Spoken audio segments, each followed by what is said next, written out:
C'est la première fois que l'Iran présente son système de défense anti-aérienne. Boutoudou AD-08 Magid. Magid, ça s'écrit M-A-G-I-D. Lan mooy système de défense anti-aérienne bi Iran présente du Magid. Dama leen di jox image yi un peu ngeen xool après ma expliquer leen. Regardez bien. Bii la Iran présenté. Bii mooy Magid. Lii ngeen di gis nii mooy système de défense anti-aérienne bii daane les avions américains. Magid. Voyez, c'est la première fois que la télévision iranienne Iran wone système de défense anti-aérienne bu tudd Magid. Magid dafa am benn couverture espace aérien de 4000 km. Avion, drone de surveillance, hélico, lépp lay wàccee. Kon Iran, au-delà de Talash 4, au-delà de Konar 15, au-delà de Bava 373, parce que Bava 373 système de défense anti-aérienne la boo xamante ne Iran commencé koo utiliser mobile la. Konar 15 système de défense anti-aérienne la boo xamante ne Iran utilisé gul ko ci guerre bi. Bava 373 système de défense anti-aérienne la boo xamante ne Iran utilisé ko sur des missiles anti-aériens à une distance de 2000 à 4000 km avion drone da koy wàccee. Attendez tey bu Iran présenté beneen système de défense anti-aérienne bu tudd Magid capable d'éliminer des avions F-35 américains, des avions ravitailleurs KC-135 américains, des avions furtifs, des avions Fi-18. Mais la technologie des Iraniens, ça fait peur à Adunabi. Iran dafa commencer tiital Adunabi par rapport à la technologie bi nga xamante ne teg na ko. Jamono jooju may wax ak yéen, y a eu un sénateur américain du nom de Breman. Gars yi tapotez et partagez le live. Qu'est-ce qu'il a dit? Vite fait, bien fait. Lan la wax pour ngeen comprendre un peu. John Brennan, l'ancien directeur de la CIA. John Brennan, tenez bien ce nom, un ancien directeur de la CIA. Lan la wax texte bii la tweeté tey ngeen déglu ma wax leen. Un ancien directeur de la CIA comme explorateur, un ancien directeur de la CIA. John Brennan appelle à la décision de Trump en affirmant que le président n'est plus apte à exercer ses fonctions en raison d'un déséquilibre mental. Trump est devenu un fou. Les propos excentristes de Trump incitent de nombreux élus démocrates à demander l'application du 25e amendement pour le destituer. Il est devenu fou. Seul le cabinet et le vice-président votant par la décision de Trump. John Brennan, un ancien directeur de la CIA, nee na Trump mujjee na nekk ko dof. Il a déjà perdu la guerre, il est devenu fou. Dañoo war a voter pour ñu destituer ko mooy ñu wàccee Donald Trump nga xamante ne du nekkati président États-Unis d'Amérique. Sinon dina dugal États-Unis ci 3e guerre mondiale ci guerre boo xamante ne États-Unis dootu ko mën a gérer. Lii c'est hyper important. John Brennan, un ancien directeur de la CIA, nee na Trump di ko war a wàccee nu mu gën a gaawee ñu changé ko mënatul nekk président États-Unis parce que day dugal États-Unis ci benn 3e guerre mondiale boo xamante ne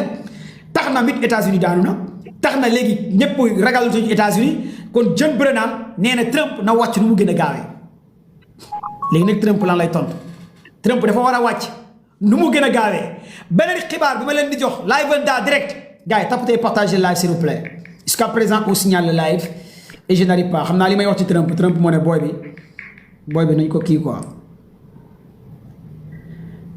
leneen information bi ma leen di wax mooy le Kremlin russe wax naa leen ko démb dama leen koy waxaat et la Chine exige carrément Trump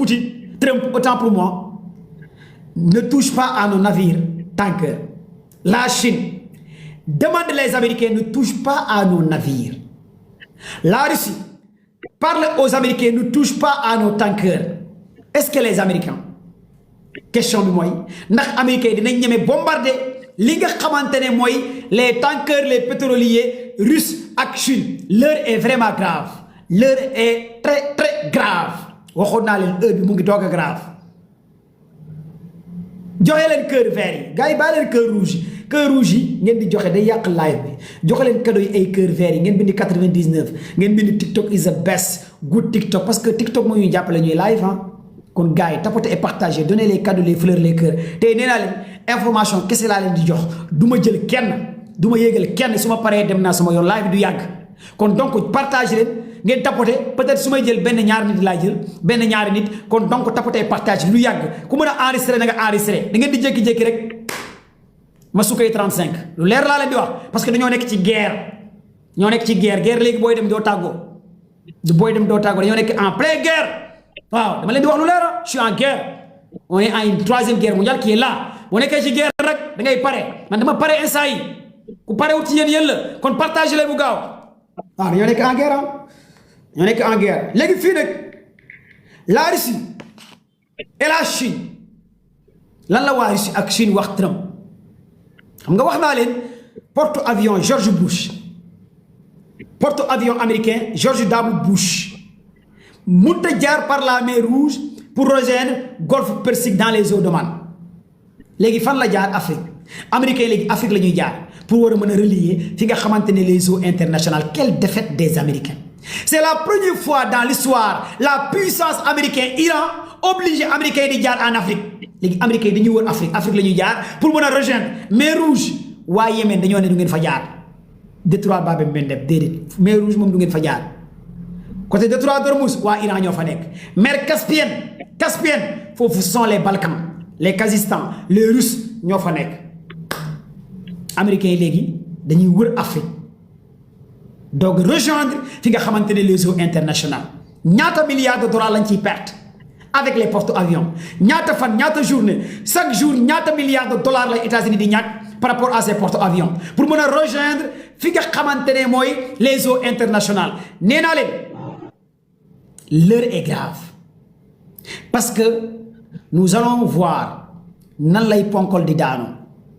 nan la réew mu mag di daanu c'est la première fois dans l'histoire de 1917 à l'an 2026 ngeen gis États-Unis di daanu réew bu mel ni États-Unis mu ngi doog a daanu kan moo daane États-Unis benn réew bu tudd Iran ñu ne réewu jullit la à une population de 93 millions de personnes kan moo nekkoon président jamono jooju États-Unis waa ji tudd Donald Trump benn dof bu tudd Trump nekk milliardaire xaritu Ousmane Sonko ndey sa kala ndax xaritu Ousmane Sonko kooku moo nekkoon président États-Unis bi Iran di ñafal États-Unis lii moo nar a xew jamono ji may wax ak yéen lan moo tax Trump dof mooy 9 lignes rouges yi Iran wax ca Islamabad ca Pakistan les 9 éléments à ne pas négocier les lignes rouges à ne pas franchir Iran dafa teg 9 chartes ne lii duma ci waxtaan duma ci négocier bokkul ci négociation bi J. Vance ne abo Kushner ne abo Witkoff ne abo les dirigeants Islamabad ne abo Iran teg ñu ne waxal yan charte yoo xamante ne kenn du ci négocier Iran njëkk a wax lan la Iran wax dafa ne du ma négocier ci sama uranium bi États-Unis loolu ko taxoon a jóg uranium enrichissement uranium bi àgg 60% man Iran du ma ci négocier ak kenn maa ko moom joxuma ko kenn du ma ci négocier gars yi ne ko ak ban Iran ne du ma négocier ak sama missile balistique yi ak sama missile hypersonique yi gars yi ne Iran ak ban Iran ne armée américain bi fi nekk ca Moyen-Orient dafa war a génn lu mu gën a gaawee du ma ci négocier armée américain bi nekk ca Arabie Saoudite day ñibbi États-Unis armée américain bi nekk ca Irak ca Bahreïn ca Émirats arabes Iran ne dañuy génn hello how are you every fine du nekkati ci réewu arab yi moom asalaamaaleykum maaleykum salaam man xaasa limaza moo fay nekk jàng alxuraan tari wàccee alxuraan mais hello how are you every money ay soldat ay militaire foofu du amati ci réewu arab yi lii la Iran teg leer na wala leeru beneen bi 4e élément bi Iran ne du ma négocier ci détroit d'Ormuz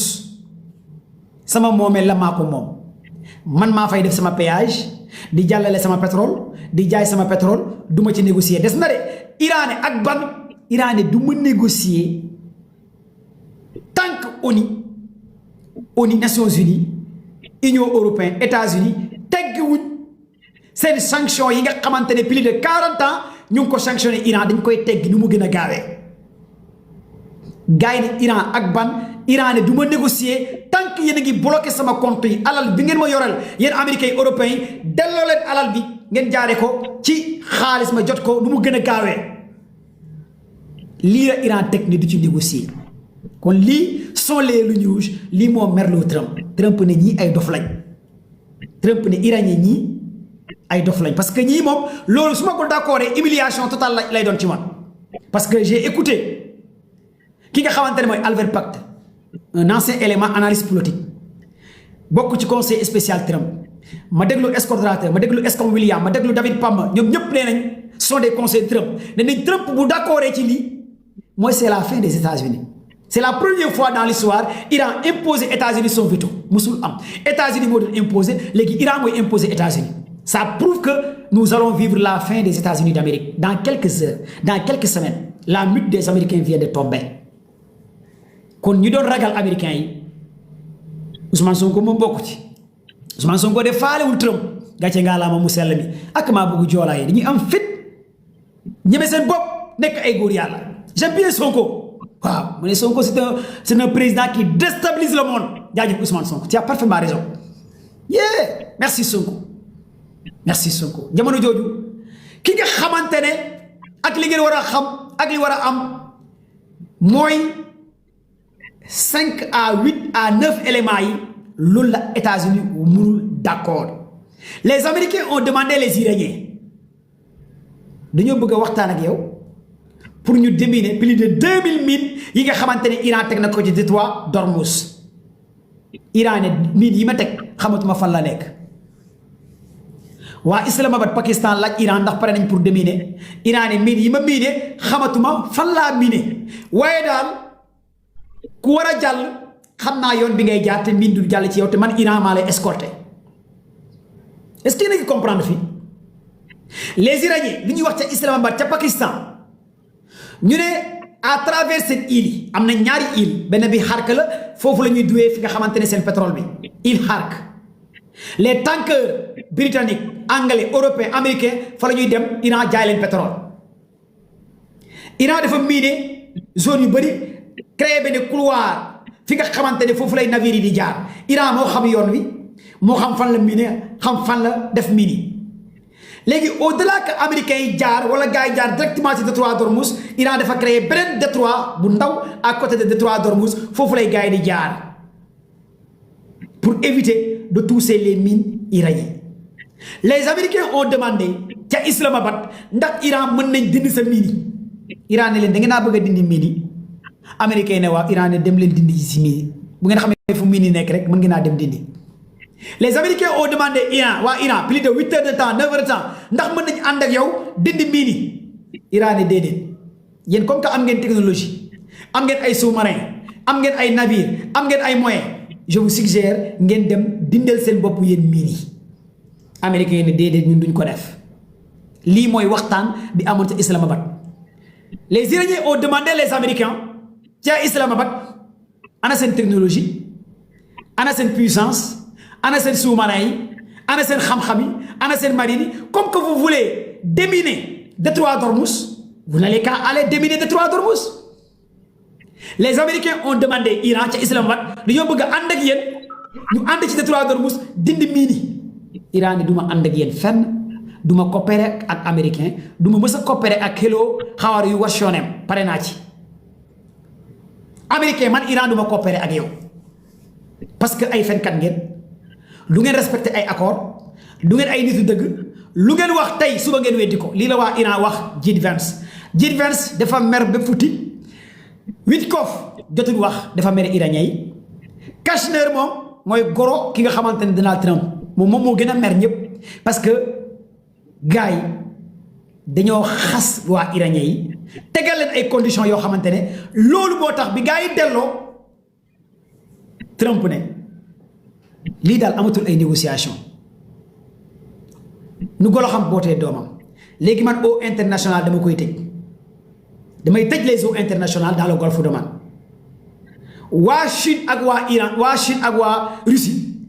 ne tëj eaux internationales c'est une déclaration de guerre envers le monde parce que amoo droit tëj les eaux internationales tant que conseil sécurité de l'ONU validé wu ko lii mooy lu am maanaam li ngeen fi war a comprendre mooy les États-Unis d'Amérique n'ont pas le droit de faire un blocus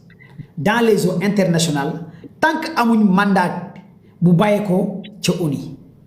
ca conseil sécurité de l'ONU lii la nar a demee léegi nag ñan ñooy voté loolu bu nekkee Chine ak Russie dañoo bañ a voté ONU di mës a joxe ndigal pour États-Unis tëj les eaux internationales kon bu nekkee États-Unis dafa tëj les eaux internationales kon États-Unis dafa déclarer guerre contre la Chine et contre la Russie lii ngeen war a xam te la Chine et la Russie ay puissance nucléaire lañ te la Russie mooy premier pays bu gën a am ay ogives nucléaires teg ci États-Unis la Russie détient plus de 6000 ogives nucléaires les Américains sont en deuxième position kon lii foog ngeen xam ko d'abord les pays qui détiennent les ogives nucléaires léegi fii li ngeen fi war a comprendre mooy Trump a perdu la guerre il a appelé les Français moom Donald Trump il a appelé les Espagnols woo les Britanniques pour ñu jàppale ko ci blocus détroit d'Ormuz les eaux internationales waa France lan la Emmanuel Macron tontu Emmanuel Macron nee na maa ngi lay jàppale ci dialogue bi jàmm gën ay nañ fexe juboo Macron juboo la woote xaritu Diomaye président Bassirou Diomaye Diakhar Faye xaritam bi Macron juboo la woote Trump mooy xaritu Sonko ku Sénégal ku nekk dafa am xarit waaw wala du noonu président Diomaye Macron mooy xaritam Ousmane Sonko xaritam mooy Trump fii ku nekk dafa am xarit parce que lu tax ma wax leen ko dina leen jaaxal nag xam ngeen Trump dafa bëgg ku ko ñeme Trump ak nekk giir yi man j'aime bien Donald Trump ku koy dal di ko wax dëgg moom la gën a respecté est-ce que xam ngeen loolu Donald Trump ku koy wax dëgg moom la gën a respecté technique boo koy wax dëgg da lay respecté parce que moom dafa guerrier la en fait dafa bëgg guerrier quoi comme Sonko waaye Trump ñooñu lay wër Trump bëggul ku ko ragal de non moom ne koy ñeme moo xam ne yow góor yàlla nga moom loolu lay wër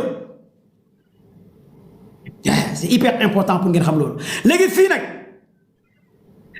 tey communiqué bi waa Chine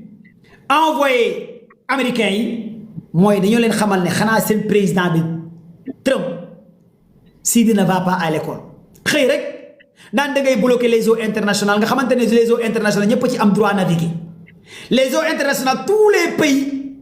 am nañ droit naviguer dans les eaux internationales nga xëy rek ne les eaux internationales man États-Unis dama koy bloquer parce que Iran li ma def neexuma te yow yaa doon xeex ak Iran yaa tooj Iran waa Chine ne yow États-Unis yow Israël yaa tooj Iran bi nga xamee ne mënuloo dara Iran loo koy tooñee yow yaa waxoon da ngay dem détroit d'Ormuz yow États-Unis yow yaa waxoon di nga pour débloquer détroit d'Ormuz di nga éliminer waa Iran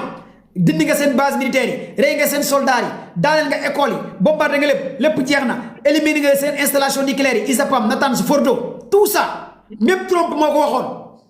kon Trump moomu tey moo mer bokku golo gi ñëw ne léegi kenn du jàll ku fay fële boo ñëwee fii doo jàll waa Russie ni Trump da ngay nelaw Poutine ni Trump yow da ngay nelaw mais dinaa la faj attention Dimitri Medvedev ne Trump ñun Russie ñoo lay faj yow États-Unis moo tax ma ne leen l'heure est très grave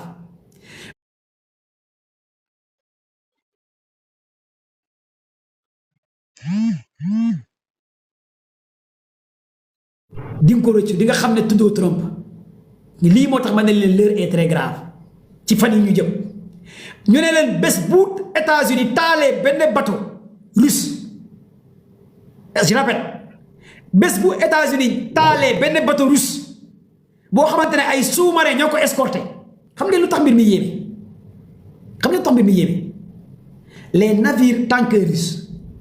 ont été escortés par des sous-marins russes et des avions Mi-18 russes américains yi ñemewuñ taal li nga xamante ne mooy navire tanker russe yi Trump day dof lu may dofut day soom nii rek day bëlde comme ni koy am soldats yi waxee day bëlde mais Trump juróom-ñaari xelam xalaatul mu taal navire russe Trump nag nee na ku jege taal leen ko lii la joxe ndigal marine nationale bi tey Trump nee na léegi ku fi jege rek taal leen lii moo tax sénateur américain bi un ancien directeur de la CIA John Brennan mu ne Trump dafa dof il est devenu fou moo tax John Brennan un ancien directeur de la CIA nee na Trump dañ ko war a destituer dañ ko war a wàccee parce que lii muy def ni mooy dafa bëgg a dugal États-Unis ci guerre parce que lii jëfu dof la parce que tey bu taalee benn bateau russe wala taal benn bateau Iran waa Russie am nañ 702 de te seen Russie moo am 702 c'est 702 en 2 secondes quelques minutes dina écraser Washington New York Pennsylvanie Dimitri États-Unis da koy ranger ay état 702 bu Russie bu Poutine yor en quelques fractions de minutes New York day disparaître Los Angeles doo ko déggati Washington doo ko déggati là je parle en connaissance de cause les missiles 702 là moom je vous parle 702 moom en quelques fractions de secondes du ngeen déggati New York ci États-Unis du ngeen déggati nangam dañuy disparaître ci planète kon Poutine kenn du ko laal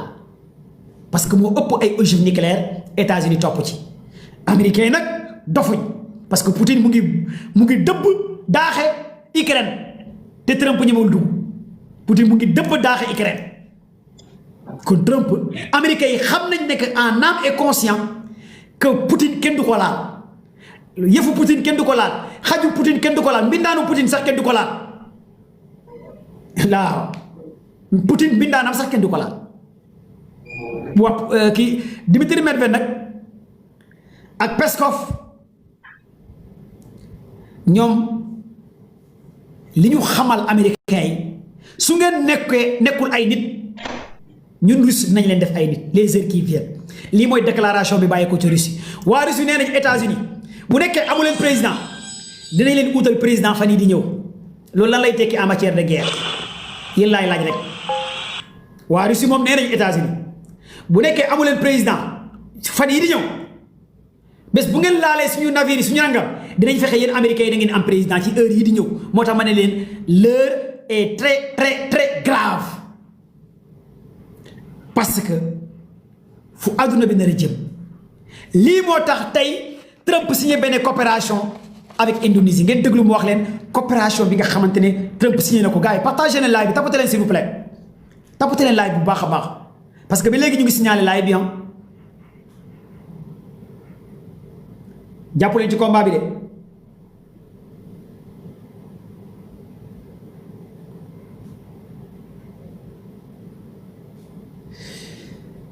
les États-Unis ont rejeté la demande iranienne de nouvelles rencontres au Pakistan. Les tensions au sein du régime de Téhéran s'intensifient. Trump dit que les Iraniens veulent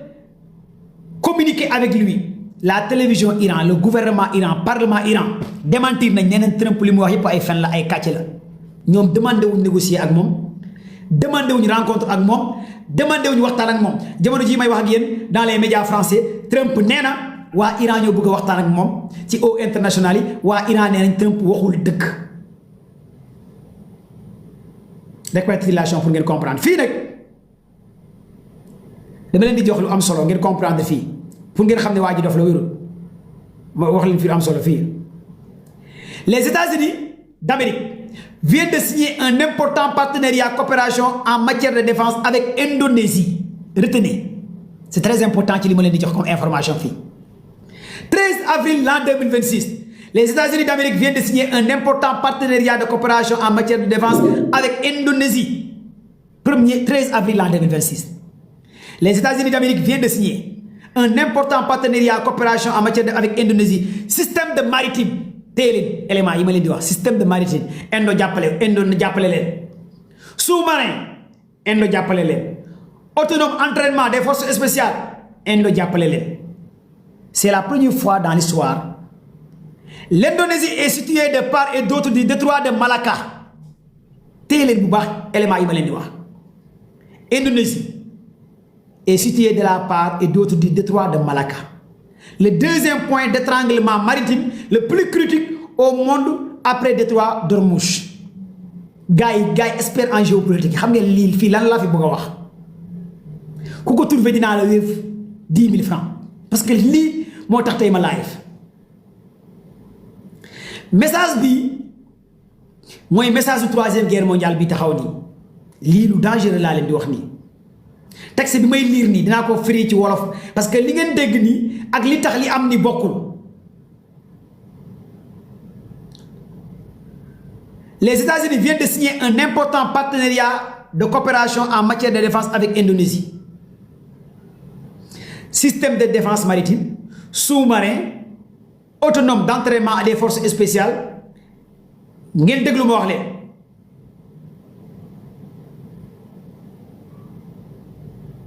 l'Indonésie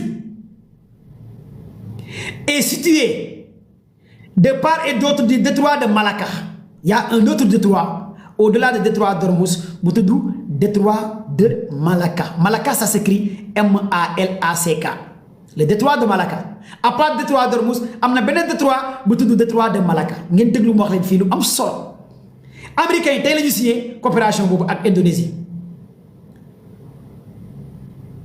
Le deuxième point d'étranglement maritime le plus critique du monde après le détroit Hormuz. Fille, en conclusion, pour me mailler tout, vous comprendre la Chine comprend exactement ce que cela signifie. La Chine comprend exactement ce que cela signifie, ce partenariat Indonésie dans le détroit de Malacca avec les Américains 13 avril l'an 2026. Je vais expliquer un peu. Wala comprendre ngeen affaire bi cas bi ma toj yax bi wala ma toj yax bi ci wolof ngeen comprendre li ma bëgg wax. Partagez le live s'il vous plaît. L'heure est très grave. Jayla, merci. Cadeau cœur vert Hollywood c'est fini. Waaw ma expliquer leen wala comprendre ngeen xam ngeen Iran am na plus de 20 ports. Iran am na plus de 20 ports di jaay pétrole Iran. Mais Iran seen pétrole bu ñuy jaay ñaari détroit lay pétrole bi di jaar lu ci ëpp mooy détroit d'Ormuz ak détroit de Malacca. Yéen a comprendre Iran kuy muy jaay pétrole bu nekkee wàllu côté Inde détroit de Malacca lay jaar waa Iran. Léegi américains yi dañoo daw kari waa Iran ca Mali américains yi ñoo ñàkk jom dëgg américains yi ñoo ñàkk jom sa yow yaa ngi bombardé Iran mënoo ko. Léegi américains yi dañoo daw kali waa Iran ku gën a ñàkk jom mooy Trump. yow ñu gañe la nga ne gañe wuñ la. léegi américains yi comme que ñoom ñàkk nañ détroit d'Ormuz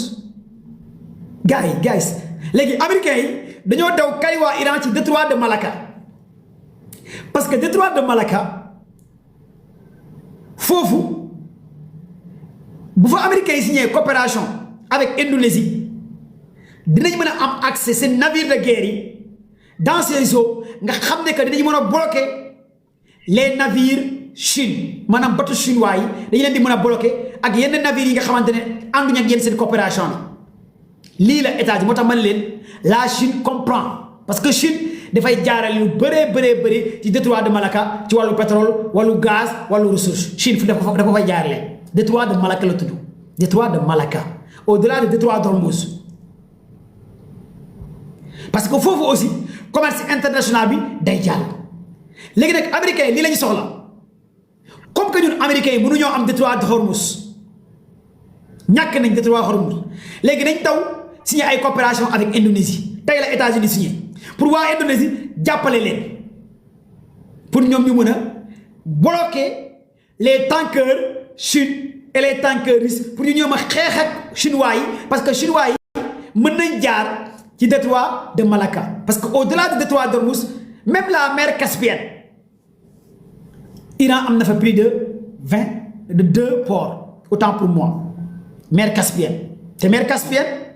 Iran dafa frontalier avec les pays temps xam ngeen temps na ma kenn jox benn réew boo xam ne temps la terminé temps ma xool temps yi ak Russie ma xool ndax dégg ngeen géopolitique temps mer Caspienne Iran dafa frontalier avec les pays temps kii ne na Pakistan Aziz ak kan temps Ouzbékistan Kazakhstan Ouzbékistan Pascan Kazakhstan très bien gars das temps voilà yi woy les temps moom laa wooyee les pays temps géopolitique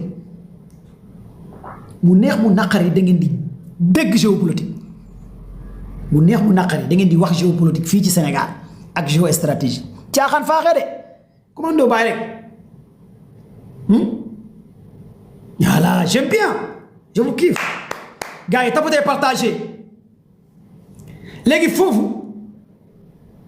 Iran dina continuer di jaay pétrole réew yi nga xamante ne temps la jeexalee parce que mer Caspienne surtout dans les silos foofu noonu Israël mënu faa bombarder États-Unis mënu faa bombarder États-Unis mënu faa am accès bay bloqué parce que Russie moo fa tenir ak Iran avec les pays temps te dañu permettre États-Unis di fa buruxlu te transit pétrole bi dina jàll ci les pays temps ak Russie ak Iran lii mooy cas bi nga xamante ne beneen équation bi Iran tegal li nga xamante ne mooy américain yi Iran dina continuer di jaay pétrole dans tous les pays temps Ouzbékistan, Pakistan, les Balkans et aussi la Russie léegi la Russie dina mën a jël pétrole am di ko jaayee feneen au-delà de détroit Hormuz nga xam ne pétrole bi du jaar détroit Hormuz dans ce cas là pétrole bi dina yéeg en Afrique yéeg en Europe mais les pays tentant la Russie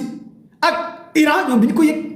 pétrole bi bu yéegee gaz bi yéegee réew yooyu duñu yéeg dara mais ñan ñooy souffrir mooy les pays européens ak États-Unis ak Afrique ñooy souffrir mais ñu nekk ci beneen bout du monde bi ñoom duñu yëg problème bi nekk fii mais ñun ñi nga xamante ni ci réewu kaa lañ nekk Sénégal comme réewu kaa laa ko tuddee les pays de cas les pays yi nga xamante ne fii lay saagakat yi di amee doole fii la ñuy joxe ay ndombo tànk ay médailles saagakat yi réew yooyu ñooy jooy parce que réew yooyu ñoom dañuy focus ci waxoo dëgg xamoo li ma la wax da ngay fen da ngay nangam réew yooyu après ñooy jooy parce que réewu kaa yi les pays de cas bi nit ñi di jàng-jànguñ bi nit ñi di uuti xam-xam uutuñ xam-xam bi nit ñi di investi ci ay scientifique ñoom ñu ngi investi seen politiciens yaa ngi sàcc seen alal seen politiciens yaa ngi détourné seen milliards yi ñoom ñu ngi dooleel ay góor jigéen réew yooyu après ñuy mujjee jooy mooy Sénégal ci la bokk muy réewu cas yi Sénégal c'est un pays de cas chaque jour ay cas ngay dégg réew yooyu ñooy commencé jooy mooy réew yi nga xamante ne da ngay gis nit waxoo dëgg da ngay fen Sénégal ci la bokk xale buy saaga mag di saaga xale ministre buy détourné ay milliards DG buy sàcc Sénégal la ñu dënk la nga détourné xaalis bi kenn du la téye ministre buy jël alalu xaalis yóbbul ko sëriñam siyaare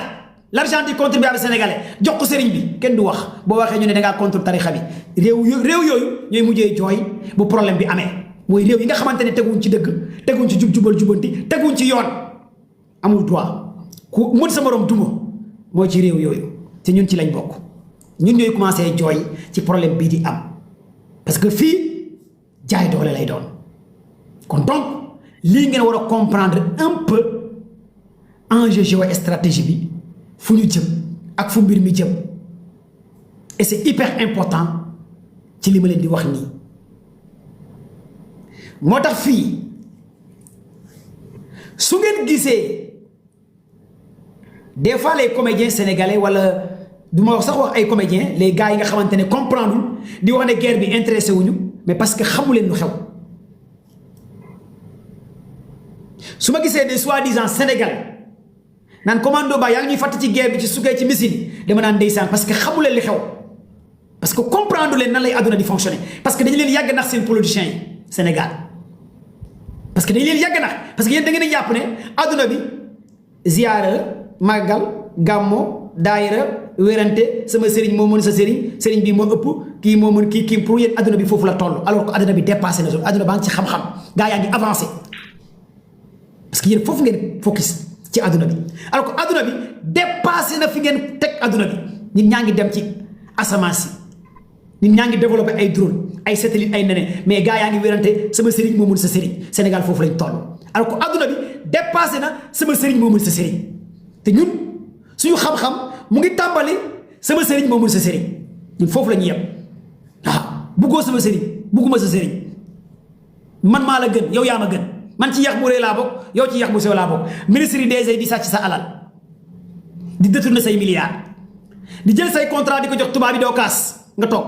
nga bëgg a nekk jaam continue nekk jaam comme nga am un leader bu mel ni Ousmane Sonko bu taxaw ne la ne kaay ñu jël suñu réew suñu pétrole suñu gaz nga ne ko Sonko yow baaxoo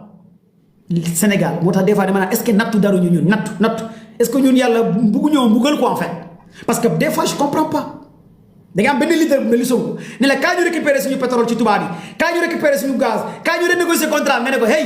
man damaa bëgg a nekk jaam man sama français yi laa jox sa dama français yi takk fii di ma diri man je préfère français bi di ma diri nga am un leader bu mel ni Sonko bu la ne kaay ma libéré la kaay ma texel la nga nekk gor nga taxaw ñeme comme ni doon résistant yi doon xeexee nga dëggal sa bopp pétrole bi yaa ko moom gaz bi yaa ko moom lépp yaa ko moom nga génnee tubaab bi sa réew nga ne déedéet Sonko man damaa bëgg a nekk jaam ci laa juddu ci laay màggee lii mooy Sénégal feebar bii moo ñu dal moo tax des fois dama naan est-ce que Sénégal ce pays mérite Ousmane Sonko est-ce que réellement réew mu mel ni Sénégal mérité na un leader comme Ousmane Sonko ki taxaw ne la man soxlawuma nguur benn ñaareel bi mu ne la man tubaab bi dama koy génne ci réew mi ñetteel bi mu taxaw bay attaquer le plus puissant président ñeenteel bi mu naan la damay renégocier les contrats pétrole gaz zircon yow Sénégalais bi nga ne ko déedéet man damaa bëgg a nekk jaam man jaam ma nekk jaamu France moo ma gënal ngay renégocier ma contrat man l'essentiel ma am nationalité français américain moo ma gënal may renégocier say contrat lii moo ñu dal il est temps ngeen yeewu la jeunesse africaine réveillez-vous la jeunesse sénégalaise yeewu leen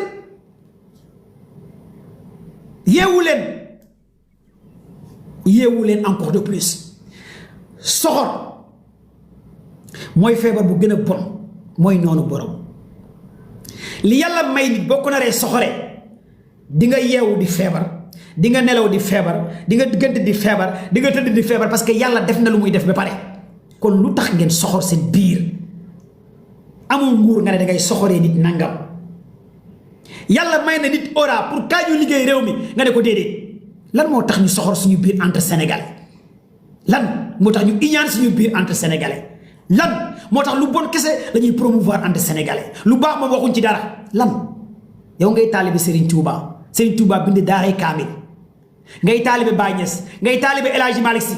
ba pare nga gën a soxor gën a bon gën a yées kon yow lan nga jàng ci Serigne Touba lan nga jàng ci El Hadji Malick Sy ak lan nga jàng ci Baye Niass kon war nga xoolaat sa bopp nga xam ne dëgg-dëgg jegewoo Serigne Touba jegewoo Baye Niass jegewoo Limamou Laye tu es loin